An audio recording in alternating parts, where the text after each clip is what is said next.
Hallelujah. യേശുവേ നന്ദി, യേശുവേ സ്തുതി. ആരാണ് സ്വർഗരാജ്യത്തിൽ പ്രവേശിക്കുക? പ്രിയപ്പെട്ടവരെ, നാം മരിച്ചു പോയാൽ സ്വർഗമുണ്ട്, നരകമുണ്ട്, ശുദ്ധീകരണ സ്ഥലമുണ്ട്. അപ്പോൾ ഈ ശരീരമാണ് ഈ ഭൂമിയിൽ മണ്ണിൻ്റെ അടിയിൽ പോകുക. ഇതിൻ്റെ ഉള്ളിലുള്ള ആത്മാവ് അതെവിടേക്ക് പോകും? നിങ്ങൾ മരണത്തെക്കുറിച്ച് എപ്പോഴും ചിന്തിച്ചിട്ടുണ്ടോ? ഈ ആത്മാവ് എവിടേക്ക് പോകുമെന്ന് നിങ്ങൾ ചിന്തിച്ചിട്ടുണ്ടോ?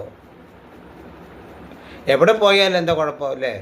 ഈ ഭൂമിയിൽ അടിച്ച് പൊളിച്ച് ജീവിക്കുക, ആരെയും മൈൻഡ് ചെയ്യണ്ട, ആരെയും സ്നേഹിക്കണ്ട, സ്വന്തം കാര്യം, സ്വന്തം പൈസ, അടിച്ചു പൊളിച്ച് ജീവിക്കുക. ഇതാണ് അനേകം ആളുകളുടെ മനസ്സിലെ ഇരിപ്പ്. അതുകൊണ്ട് കർത്താവ് പറയുകയാണ്, ആരാണ് സ്വർഗരാജ്യത്തിൽ പ്രവേശിക്കുക? ചിലർ വിചാരിക്കും, കർത്താവേ കർത്താവേ എന്ന് എന്നോട് വിളിച്ചപേക്ഷിക്കുന്നവനല്ല, എൻ്റെ സ്വർഗസ്നായ പിതാവിൻ്റെ ഇഷ്ടം നിറവേറ്റുന്നവനാണ് സ്വർഗരാജ്യത്തിൽ പ്രവേശിക്കുക. ചിലർ പറയുന്നത് കേൾക്കാം, ഞാൻ ദിവസവും പള്ളിയിൽ പോയി വിശുദ്ധ കുർബാന സ്വീകരിക്കേണ്ട ഏറ്റവും നല്ലത്, ആഴ്ച ഞാൻ കുമ്പസാരിക്കുന്നുണ്ട്, ഏറ്റവും ഉത്തമം. എന്നാൽ പള്ളിയിലെ എല്ലാ കാര്യങ്ങളും ഞാൻ മുൻപന്തിയിലാണ്. എൻ്റെ വികാരിച്ചന് എന്നെ വളരെ ഇഷ്ടമാണ്, എൻ്റെ ഇടവകക്കാർക്ക് എന്നെ വളരെ ഇഷ്ടമാണ്, വെരി ഗുഡ്. എന്നാൽ പിതാവിന് ഇഷ്ടമുണ്ടോ? യേശുവിന് ഇഷ്ടമുണ്ടോ? അതെപ്പോഴും അന്വേഷിച്ചിട്ടുണ്ടോ? യേശുവിന് ഇഷ്ടപ്പെടുന്ന എന്തെങ്കിലും ചെയ്തിട്ടുണ്ടോ? യേശു ആഗ്രഹിക്കുന്ന എന്തെങ്കിലും ചെയ്തിട്ടുണ്ടോ?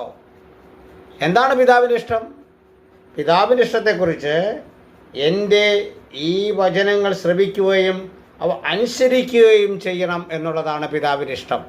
പിതാവിൻ്റെ വചനം യേശു ക്രിസ്തു വഴി നമുക്ക് നൽകിയിട്ടുള്ളത് നമ്മൾ ശ്രവിക്കുകയും അനുസരിക്കുകയും ചെയ്യുക. അതാണ് യേശു ക്രിസ്തു ചെയ്തത്.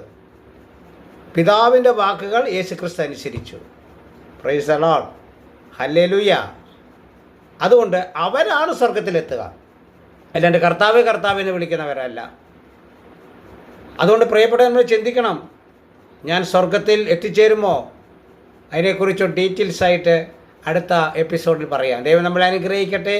ഹല്ലേലൂയ. യേശുവേ നന്ദി, യേശുവേ സ്തുതി. പാലക്കാട് ബ്രദർ സൈമൺ വടക്കൻ. ഹല്ലേലൂയ.